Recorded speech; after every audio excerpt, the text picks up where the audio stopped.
Hey guys, this is Twistzz, and I'm going to run you guys through my Nvidia and CSGO graphic settings. I'm going to thoroughly explain why I use what I use, and let's get into it. So we're going to start with my CS settings. I use 4:3 aspect ratio, as most people will know. My resolution is 1280 by 960. I switch between 1152 and 1280, just because sometimes one feels better than the other, and it's pretty much just preference.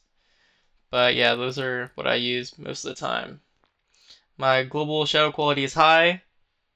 That's just so you can see all the shadows, no matter what situation you're in.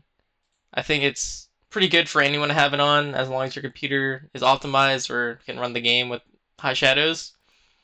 And then everything else is low, just to have consistency in the FPS.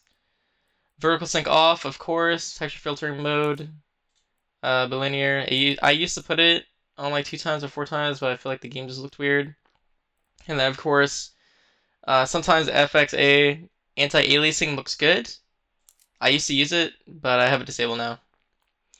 And yeah, there's nothing really special to my settings. I believe 110 brightness is default. And yeah, let's move on to NVIDIA settings. So now we're going to go into my NVIDIA control panel. Then we're going to go to adjust image settings with preview. You want to have this set to performance. Most people by default will be set to balance in the middle here.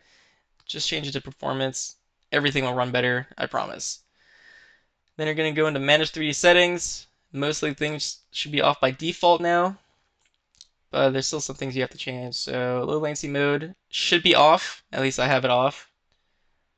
Monitor technology, set the fixed refresh. That's just so if your graphics update without you realizing it, or NVIDIA just rolls something out, your refresh rate will stay the same and your monitor won't change. Then power management mode should be set to maximum performance. This is just so you get more FPS, to be honest. And then same with texture filtering quality, set to high performance.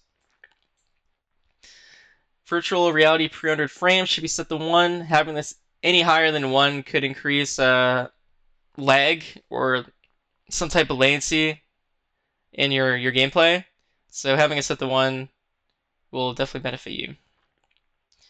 Then we're going to go into adjust desktop color settings. I have my digital vibrance set to 100. A lot of pros use it at 100. So in my opinion, the game just looks better. I mean, honestly, you don't want to play with a gray game, really. So anything at least higher than 60, in my opinion, is pretty good for your eyes. Go to adjust desktop size and position. And then you want to have your scaling mode set to full screen.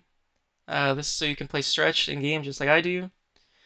You want to have your perform scaling on GPU. Unless your monitor is better than your graphics card or you have like a really low end graphics card, you want to have this on GPU. Like I said, if your graphics card's bad, have it on display.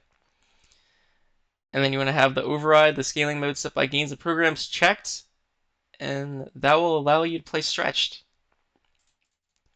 So that's pretty much it for all my graphic settings. If you guys have any comments about my other settings or anything that I didn't cover in this video, make sure to leave that in the comments.